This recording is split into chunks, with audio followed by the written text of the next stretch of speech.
राधे राधे। आप सभी को मेरा प्रेम भरा नमस्कार। तो मैं फिर से प्रस्तुत हूँ आपके सामने एक नया वीडियो लेकर, जिसमें मैंने आपसे वादा किया था पिछले वीडियो में कि मैं जो गंगा के अवतरण की कहानी है, कथा है, मैं उसको अगले वीडियो में आपके ज़रूर बताऊँगी। तो आशा है आप लोग सब मंगलमय होंगे भगवान की कृपा से।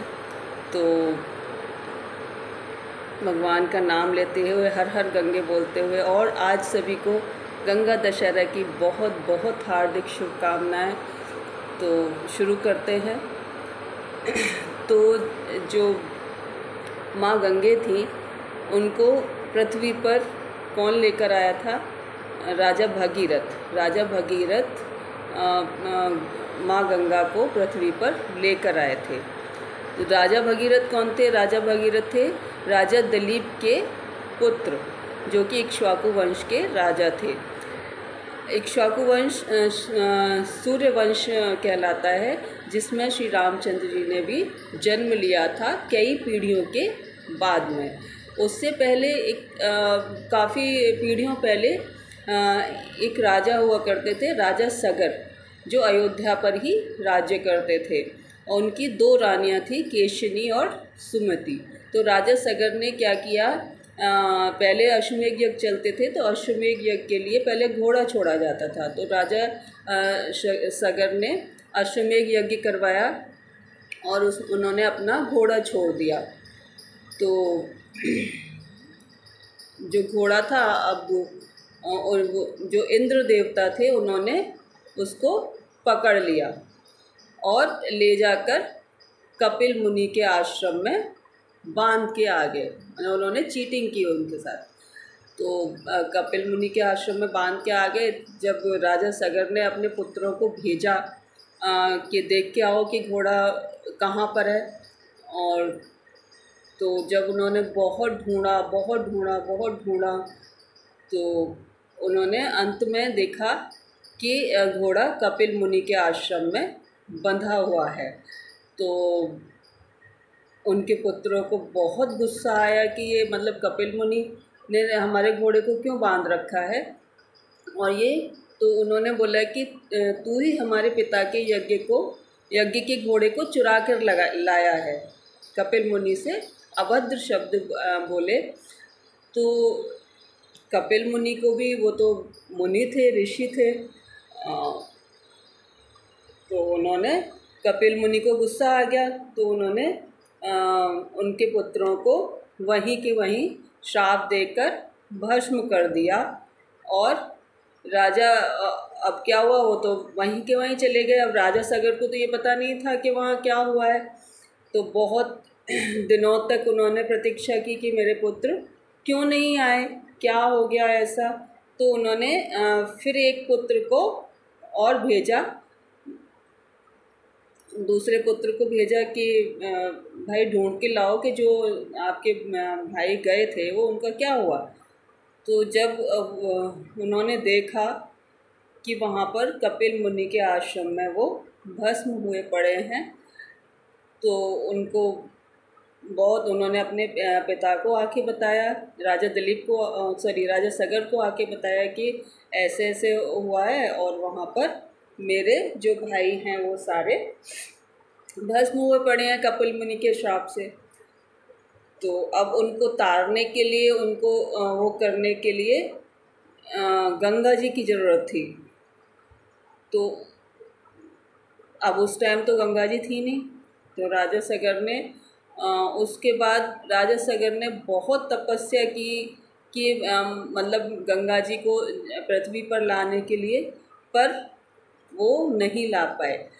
उसके बाद में भी उनके जो पुत्र थे, एक पुत्र जो बचा था, उसने भी तपस्या की, वो भी नहीं ला पाए। तो उनकी पीढ़ियों में बहुत सारे जो राजा हुए, उन्होंने तपस्या की। जब भागीरथ ने ये कहानी सुनी कि अपने जो पुरखे हैं, जो हमारे वो हैं, पूर्वज हैं, उनकी ये दशा है और उनको तारना भी ज़रूरी था, तो उन्होंने संकल्प लिया कि मुझे ये कार्य ज़रूर करना है, कैसे भी करके करना है। तो वो अपना जो राज्य था वो अपने मंत्रियों को देकर चले गए, और क्योंकि उनकी कोई संतान तो थी नहीं, तो वो अपने मंत्रियों को देकर अपने सारे राज्य को चले गए और घोर तपस्या की उन्होंने। कहाँ पर? गोकर्ण तीर्थ में जाकर। आज भी गोकर्ण तीर्थ है, तो वहाँ पर जाकर उन्होंने बहुत तपस्या की। तो ब्रह्मा जी की तपस्या की उन्होंने। सबसे पहले तो ब्रह्मा जी प्रसन्न हो गए।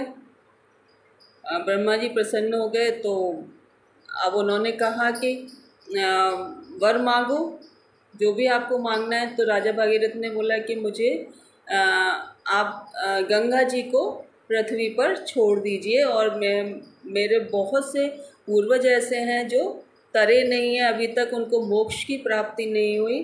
तो अब जो ब्रह्मा जी के तो कमंडल में थी गंगा जी, अब ब्रह्मा जी ने बोला कि मैं छोड़ दूंगा, पर पृथ्वी उसका वेग सहन नहीं कर पाएगी। वेग सहन नहीं कर पाएगी तो तुम पहले ये काम सिर्फ शिव जी कर सकते हैं, तो आप पहले उनको प्रसन्न करो, तो मैं गंगा जी को यहाँ से छोड़ दूंगा। अब भागीरथ ने फिर एक पैर के अंगूठे पर खड़े होकर शिव जी की तपस्या की कई सालों तक। तो शिव जी भी प्रसन्न हुए। शिव जी प्रसन्न हुए, फिर उन्होंने पूछा कि क्या चाहते हो बेटा? तो उन्होंने बोला कि मुझे मतलब जो गंगा जी हैं, आप उसका वेग सहन कर लेंगे तो मेरे लिए बहुत भाग्य की बात होगी कि मेरे सारे जो पूर्वज हैं वो मोक्ष प्राप्त कर जाएंगे। तो अब इधर गंगा जी थी, उनको थोड़ा सा अहंकार हो गया था कि मतलब पृथ्वी मेरे वेग को सहन नहीं कर पाएगी। तो अब ये बात शंकर जी को तो पता चल गई थी। फिर उन्होंने क्या किया, अब जब शंकर जी ने बोला कि ठीक है, मैं आपके लिए इतना, जब आपने इतनी तपस्या की है तो मैं इतना आपके लिए ज़रूर करूँगा। तो अब ब्रह्मा जी से बोला कि आप छोड़िए गंगा जी को, हम संभालते हैं। तो उन्होंने अपनी जटाओं में गंगा जी को समा लिया।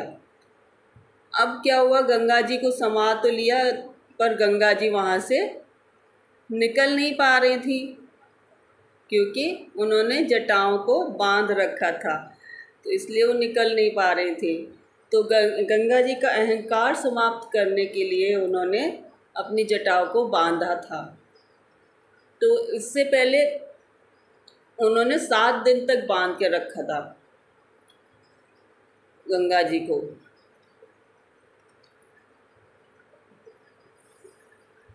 तब गंगा जी को 7 दिन तक बांध के रखा। फिर उसके बाद जब गंगा जी ने प्रार्थना की कि आप भगवान मेरे ऊपर कृपा कीजिए, मुझे पृथ्वी पर जाने दीजिए, तब उन्होंने अपनी जटाओं को खोला और गंगा जी का अवतरण हुआ। तो आपको ये कहानी कैसी लगी, प्लीज़ मुझे कमेंट करके ज़रूर बताएं। जो भी है, आपको अच्छी लगी या कैसी भी लगी, आप मुझे कमेंट ज़रूर करें। अगर मुझे कुछ इम्प्रूवमेंट करना है तो आप वो भी बता सकते हैं कमेंट में कि मुझे किस विषय में और वीडियो बनाना चाहिए, और मुझे अपने वीडियो में क्या इम्प्रूवमेंट करना चाहिए, तो आप मुझे ये बता सकते हैं। और खुश रहिए, अपने सुरक्षित रहिए अपने परिवार के साथ में। धन्यवाद, शुक्रिया, और लाइक, शेयर और सब्सक्राइब कर देना। थैंक यू, शुक्रिया, धन्यवाद।